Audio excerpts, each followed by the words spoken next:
जब तक इस राज्य के गृहमंत्री फडणवीस जी है तब तक किसी भी अपराध की फेयर जांच नहीं होगी। जब तक रश्मि शुक्ला डीजी है तब तक कोई फेयर जांच नहीं होगी। कानून उनके कोठे पे नाच रहा है, फडणवीस जी के नचाया जा रहा है, खरीदा जा रहा है, लोग कुचलकर मारे जा रहे हैं उनके गाड़ी के नीचे। एफआईआर में नाम तक नहीं, गाड़ी आपकी है, गाड़ी में आपका बेटा बेटा है, वो नशे, वो लाहौरी बार है, रेस्टोरेंट बार, वहाँ का सीसीटीवी फुटेज निकालिए लाहौरी बार का, इसके नाम पर है। गाड़ी कौन चला रहा था, बाद में ड्राइवर की अदला बदली की, ये रिकॉर्ड पर है। इनका केस हुआ है, इनका केस हुआ है। वो कार किसकी है, किसके नाम पर है, गाड़ी कौन चला रहा था, बाद में ड्राइवर की अदला बदली की, ये रिकॉर्ड पर है। आरटीओ ऑफिसर ने क्या किया, नेम प्लेट क्यों बदली, नेम प्लेट क्यों निकाल दी। अगर बावनकुळे जी का या उनके फैमिली का ये एक्सीडेंट से कोई संबंध नहीं है तो ये चोरी चपाटी क्यों की, क्योंकि और जो गाड़ी चला रहे थे शहजादे, वो तो नशे में धूत थे, उनको बचाया गया है।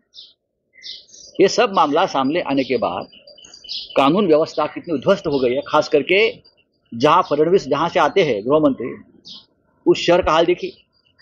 अगर और किसी पार्टी का नेता का ये लड़का होता तो अब तक फडणवीस की फौज हमारे पर इतना हमला कर देती, लेकिन आज आपके प्रदेशाध्यक्ष की बेटा है, नशे में धूत रहा, ऐसे रिकॉर्ड पे है, गाड़ी चला रहा था, 2 लोग गंभीर तरह से जख्मी है, मौत से जूझ रहे हैं, और एफआईआर में नाम तक नहीं, एफआईआर में नाम नहीं है। अगर गाड़ी बावनकुळे जी की बेटे की है, उनकी है, बेटा चला रहा था, सब कुछ खत्म कर दिया एविडेंस, तो आपको अधिकार है कानून का नाम लेकर अपने विरोधियों को त्रासदी देने का? नहीं है। देवेंद्र फडणवीस, आप उस पद पर बैठने के लिए लायक नहीं हो। ये क्या फेयर जांच करेंगे? जब तक इस राज्य के गृहमंत्री फडणवीस जी है तब तक किसी भी अपराध की फेयर जांच नहीं होगी। जब तक रश्मि शुक्ला डीजी है तब तक कोई फेयर जांच नहीं होगी। कानून उनके कोठे पे नाच रहा है, फडणवीस जी के नचाया जा रहा है, खरीदा जा रहा है, लोग कुचलकर मारे जा रहे हैं उनके गाड़ी के नीचे। एफआईआर में नाम तक नहीं, गाड़ी आपकी है, गाड़ी में आपका बेटा बेटा है, वो नशे, वो लाहौरी बार है, रेस्टोरेंट बार, वहाँ का सीसीटीवी फुटेज निकालिए लाहौरी बार का, वहाँ नशे में कौन धूत था, कौन दारू पी रहे थे, नशा कर रहे थे और बाद में गाड़ी में बैठकर गाड़ी चला रहे थे, लेकिन सीसीटीवी फुटेज अब नहीं है। चंद्रशेखर बावनकुळेंचा हा विषय नाहीये, हा विषय फक्त बावनकुळेंचा आहे का, मी असं मानत नाही।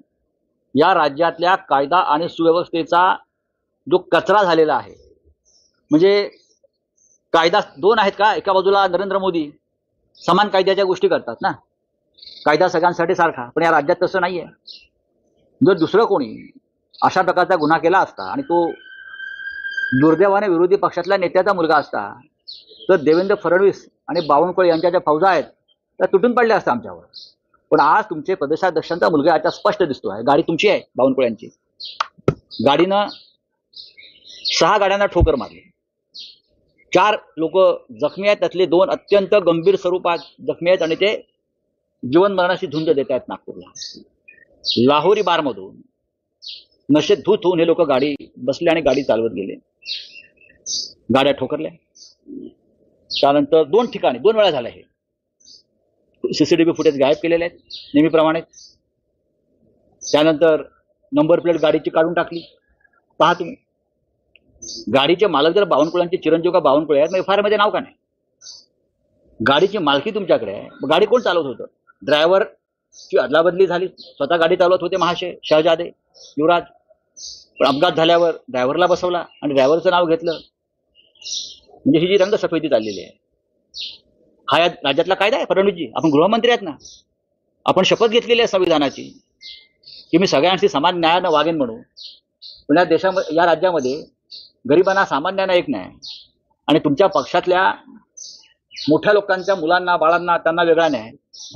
आमच्यावर तुम्ही गुन्हे दाखल करणार, आम्हाला अटका करणार आणि तुम्ही मोकाट सुटणार लोकांना चिरडून, हा कोणता न्याय आहे? हे कोणतं संविधान आहे? फडणवीस यांच्यासारखी व्यक्ती या राज्याच्या गृहमंत्री पदाला लायक नाही। सर, एमआईएम ने गठबंधन करना चाहती महाविकास आघाड़ी से, महाविकास आघाड़ी की क्या भूमिका है? एमआईएम महाविकास आघाड़ी से हाथ मिलाना चाहती ताकि गैर बीजेपी। देखिए, बात ऐसी है, आपने मुझे सवाल पूछा है, मीडिया के माध्यम से हम उसका सवाल नहीं दे सकते, जवाब नहीं दे सकते ना। इस प्रकार का कोई प्रपोजल ही नहीं है, इस प्रकार का कोई हमारी बातचीत नहीं है। जब सामने आ जाएगा प्रपोजल तो महाविकास आघाड़ी चर्चा करेगी, लेकिन अब तक तो हमारे सामने ऐसा कोई प्रपोजल ही नहीं है। धर्म नाहीये, दुसरीकडे म्हणतात की शिवरायांची समाधी त्यांनी जुळली, इतिहासकार म्हणतात की फुले यांनी समाधी जुळली, या ठिकाणी दोन आता वाद होते काय म्हणतात हा धर्म नाही। बरोबर बोलले आहेत ते बरोबर बोललेले आहेत, पण फक्त जेव्हा या राज्यामध्ये देशामध्ये खाण्यावरून आणि पिण्यावरून झुंडशाही आणि मॉब लिंचिंग सुरू होतं, तेव्हा जर भागवत साहेब बोलले असते तर आम्ही त्यांच्या पायाला हात लावला असता। या देशामध्ये मॉब लिंचिंग, खाण्यावरून जे बळी गेले, खुलेआम माणसं मारली गेली, तेव्हा जर भागवत साहेब बोलले असते सरसंघ चालक तर नक्कीच आम्ही त्यांचा गौरव केला असता। म्हणजे आता बरोबर बोलताय। महात्मा फुलेंनी समाधी जुळली शिवरायांची, त्यांचं म्हणणं आहे की शिवरायांचं स्मरण व्हावं असं देखील त्यांचं म्हणणं आहे। मला तुमचा प्रश्न समजला नाही। शिवरायांची समाधी देखील त्यांनी जुळली आहे, त्यांनी म्हणजे कोण? मोहन भागवतांनी। मोहन भागवतांनी शोधली? त्यांचं म्हणणं की शिवरायांचं प्रश्न चुकतोय तुमचा। शिवरायांचं स्मरण व्हावं त्यासाठी त्या ठिकाणी मोहन भागवतांनी समाधी जुळली असं म्हणणं आहे। मोहन भागवतांनी समाधी शोधली? त्यांचं म्हणणं शिवरायांचं समाधान व्हावं। नाही, आणि फुलेंनी इतिहासकार म्हणतात की फुलेंनी। बघा, आपला काही प्रश्न चुकतोय। मोहन भागवत असं बोलणार नाहीत, मी सांगतो। आपण समाधी शोधली असते तर कसे काय बोलतील मोहनराव भागवत? शक्यच नाही। बघा, समाधी शोधली याच्या मागे महात्मा ज्योतिबा फुले यांचं योगदान आहे, हे सर्वत्र आहे। त्याच्यामुळे या वादात न पडता बघा, आता कोणी शोधली असेल, टिळक आणि फुले तसे समविचारी आणि समकालीन होते, साधारण मागे पुढे होते। दोघांनीही त्यावेळेला छत्रपती शिवाजी महाराजांच्या बाबतीमध्ये त्या भूमिका घेतल्या। मग महात्मा फुले जे असतील किंवा टिळक असतील, या वादात पडण्याचं कारण नाही।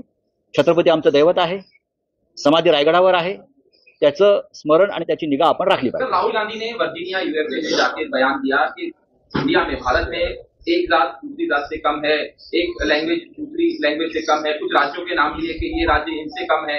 बोले ये आरएसएस और बीजेपी वाले इस तरह से उनका कहना था, क्या कहते हैं? राहुल गांधी जी ने जो कहा है उसमें गलत क्या है? राहुल जी ने ठीक ही बात की है। हमारे देश में ये चल रहा है और बीजेपी के लोग ये 10 साल में ये जाति का और धर्म का राजकारण, तुष्टिकरण ज्यादा कर रहे हैं। राहुल गांधी ने जो बात की है, लोगों की मन की भावना है।